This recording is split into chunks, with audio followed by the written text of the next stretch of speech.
Hello po sa inyong lahat, mga pre. Ngayon, sa video ito, ay gagawa naman po tayo ng shop details to. Kung nakita nyo sa ito, yung output na to, ay gagawa tayo ng components na details para sa shop registration. No? So, halimbawa nito, yung nakita nyo sa video na ito, yung example natin na gagawin ngayon. Gagawa po tayo ng ganito. Tapos update dyan, may function yan, yung kung mag-changes ka, galing siya dito sa dashboard. So dito yung information, tapos pag click ka ng details, ay lalabas dito yung data, tapos mag-update tayo. So yan po ang ating gagawin ngayon. So dito sa source code natin, sa registration form, dito ay kopyahin lang po natin itong design na to.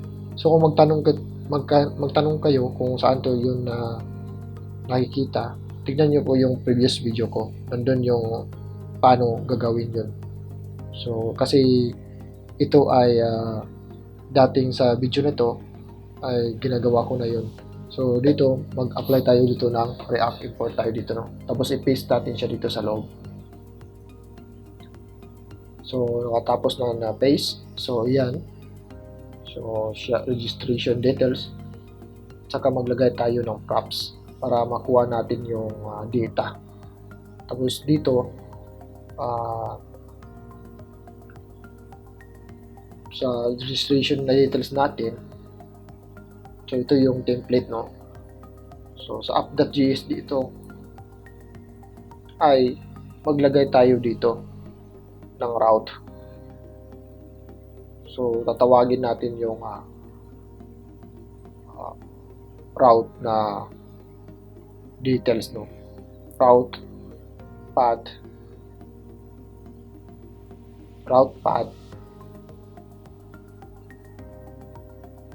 equal, so kung saan yun path yung shop natin, component na shop registration. So details colon ID component. So ito yung path, no? Pag sa browser, pag tina-type natin details ID, ay forward siya sa ating component na registration details. Doon siya papasok, no? So kukunin niya yung ID, tapos ipapasok niya sa shop registration details o i-display niya. Saka automatic na nag-import yung registration details, yung package. Automatic na siya nag-import.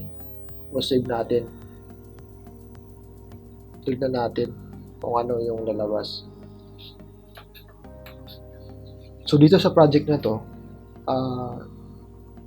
gumagawa lang tayo ng details sa yung halimbawa yung sa registration, yung data. Pag na-click natin yun sa dashboard, ay papasok siya sa shop registration details. Tapos doon niya i-display yung data, kung ano yung data na na-select mo. Tapos may option siya, pwede siya maka-update ng details. So yan po ay yung overall na gagawin natin sa video ito. So ngayon, nag-run pa yung server natin, matagal, since siya na starting this development server na. So ngayon makita natin kung paano ito mag-work.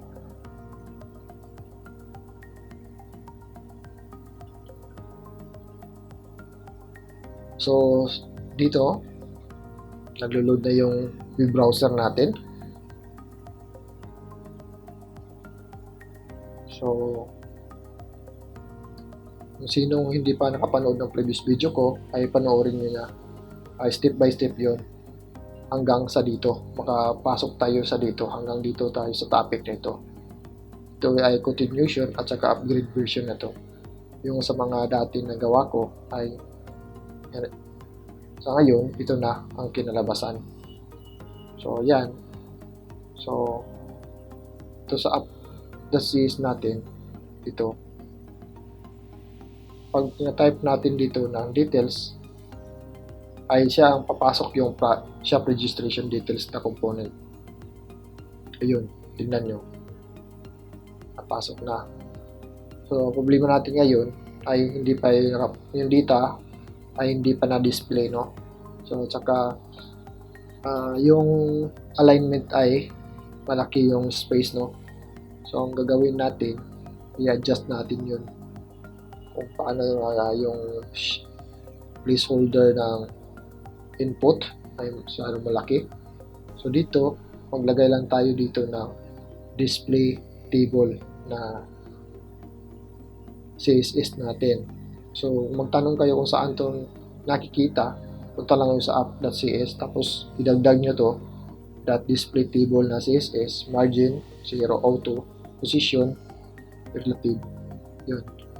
Tapos, save natin ulit.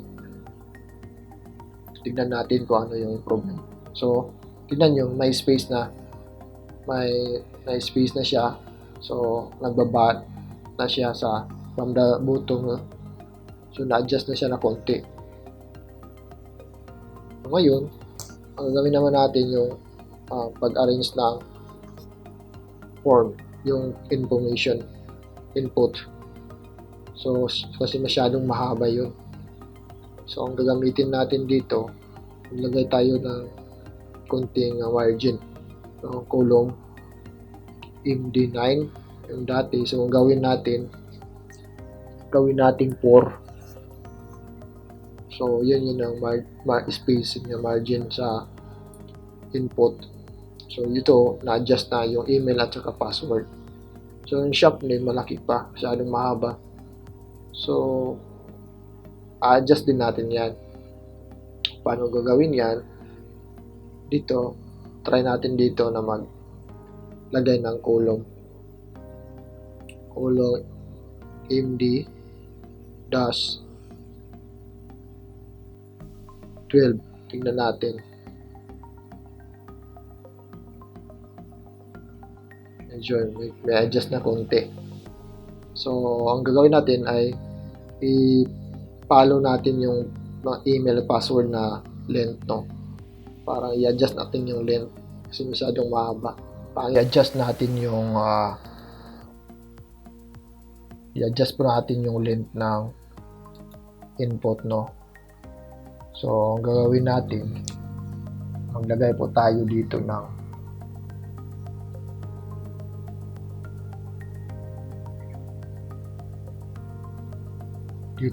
maglagay po tayo dito ng column MD. So, column MD dash 4. So, try natin kung ano mangyayari. So, nakita nyo, yung shop name na input value ay na-adjust siya. So, ang problema dito, yung alignment, hindi pantay sa email at saka password. So, ang gagawin natin, ay magdagdag lang po tayo ng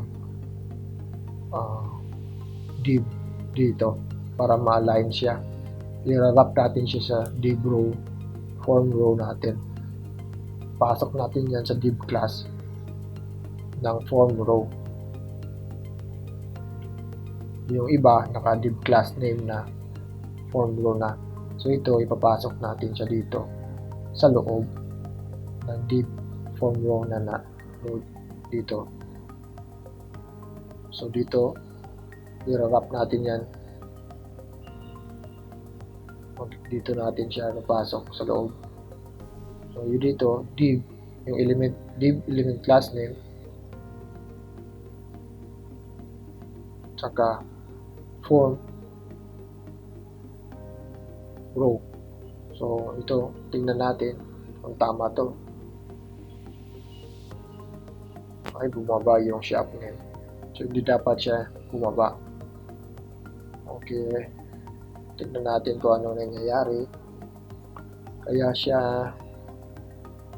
bumaba kasi nasa labas siya ng div. Dapat sa loob siya. So, papasok din natin yung input field na to para hindi siya para ma-align na yung tama na yung alignment. So tingnan nyo, shop name, email, password na align na siya. So label na, pantay na yung margin at saka yung alignment niya. So ayos na to. Yun. So pag details, ID, ito yung lalabas, tapos di-display dito yung data galing sa dashboard kung ano yung selection ng user, no? From dashboard, pag select na action nito, view or edit, papasok yan sa shop details natin. So ito yung mayari. Pag na-click yun, ito yung lalabas. Details 3, dyan. Kung ano yung nasa ID na 3, ay dito yun, di-display yung information. So yan yung dapat na mangyayari, no? So dito maglagay lang po tayo dito ng cones para sa ID natin sa props. So dito initialize yung ID, yung data kukunin ng galing sa props natin, no? Property, you know, props that match that params.id. So .id. So na-initialize na yung props natin sa ID, which is ID. So dito natin yan ilalagay. I-value natin dito para dito ma-display yung data. Value equal parentheses ID. Okay. Yan. Ganyan. Tapos isave natin yan.